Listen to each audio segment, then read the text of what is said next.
So I'm going to do this handheld real quick. I'm using the Sony a6400. I'm using the Sony 18-105 zoom lens, the f4, and I'm actually shooting this today because I tried to shoot it last night.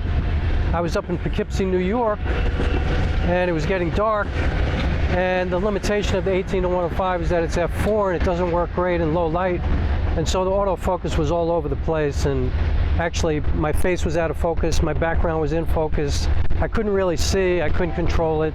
So anyway, here I am. This is going to be real quick.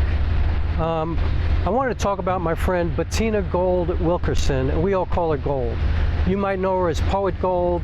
She lives in Poughkeepsie, New York. She's from New York City, a born and raised, Washington Heights, New Yorker, but she is the poet goddess of the Hudson Valley and really the leader of any meaningful arts that's going on up there, or one of the leaders, I want to say. She's certainly a facilitator of meaningful work all the time. And so I just wanted to acknowledge her and thank her because I got to spend some time with her. I was up in Poughkeepsie yesterday, and we sat and we had a late lunch or an early dinner or whatever it was, sitting in this Japanese restaurant by the train station down by the river. Beautiful setting, and Gold just reminded me once again of why I'm an artist and why any of us should be an artist, which is, to really try to elevate the world around us. You know what I mean? We had this conversation, and I said to her, I'm not somebody who feels like I can save the world. People say, oh, you're saving the world with some of your work, and I'm like, I ain't saving the world. But Gold said, you are actually saving the world, but one person at a time. And so I started to feel like, excuse the train, I started to feel like we were speaking in cliches. You know what I mean? Like save the world, one person at a time. If I can only help one person. But the thing is, it really is true, I mean, what I love about Gold is that everything that she does is not really about her. It's about all of us. It's about everybody. It's about what we as a humanity need to fix. It's about reaching out to the other side, so to speak. If you're a liberal Democrat type of person, reaching out to the people who don't think like you, who don't have the same belief system. I mean, I realize that as an artist, you get fans or followers or whatever, but generally, your work is like preaching to the choir. You know what I mean? Like, that's easy. That's why when I develop a new play, or when I'm developing any work, whether it be a film or a play, I go out on tour and I try to go to really conservative places because I want to do workshops in places with people who don't agree with me, who don't feel the way I feel about things, because I want us to engage. And I really believe, and this is a cliche too, but I really believe that art heals and that art is the thing that can save this world. And this world is messed up right now, Let's face it. And I know a lot of people who know me expect me to use a different word, but I'm trying not to curse. But you know what? When I was working on my play Brooklyn Quartet, and it's also a mini-series that you can see, I did Q&As after every show for 5 years.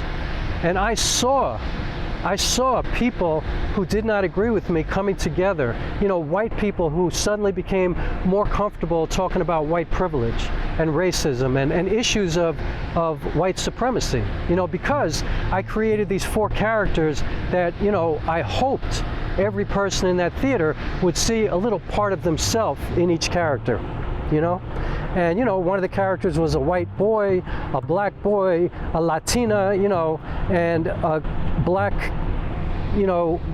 character named Queen who was a ghost.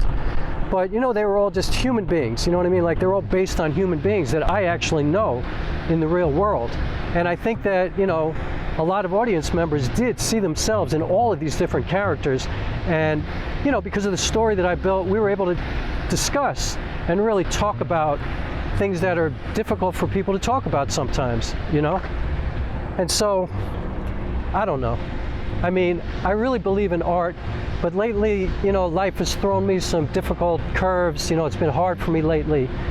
And, nothing serious. Well, nothing that anybody else is not dealing with. The pandemic has done a lot of bad things to a lot of people.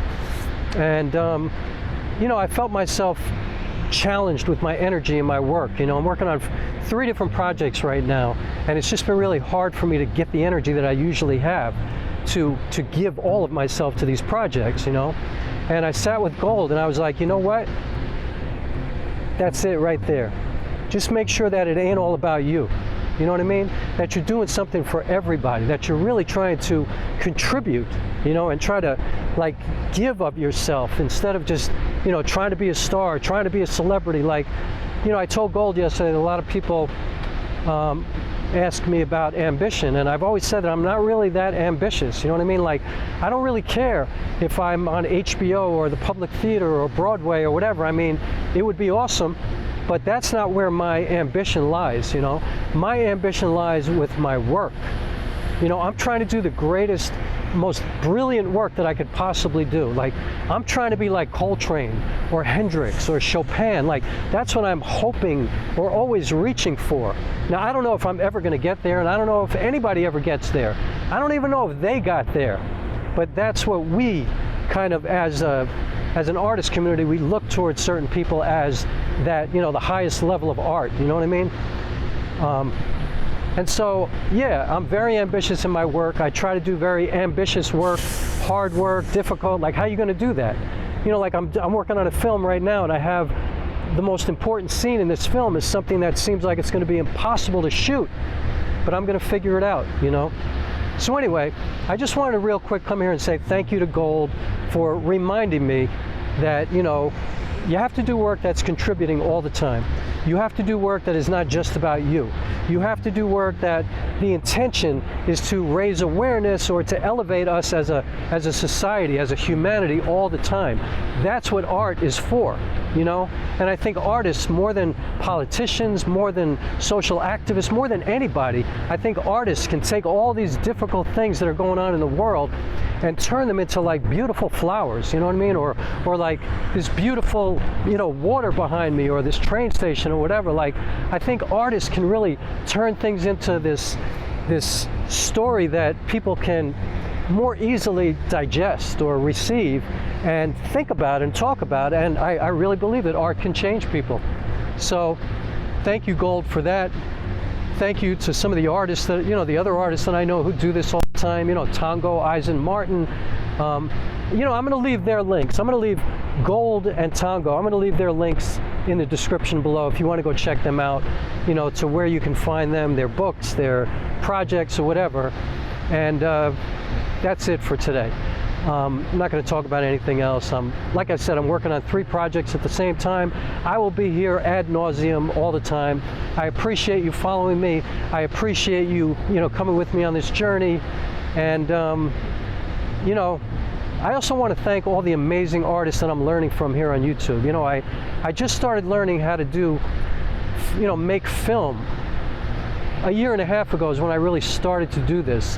And, you know, watching people like Gerald Undone and Danny Gewirtz and Potato Jet and YCI and like some of these amazing, just, you know, amazingly gifted, you know, Dan Unboxing or Dan Boxing, whatever he calls himself. I mean, I feel so fortunate that people have such generous spirits and they're putting such valuable information out onto the internet for free to learn from.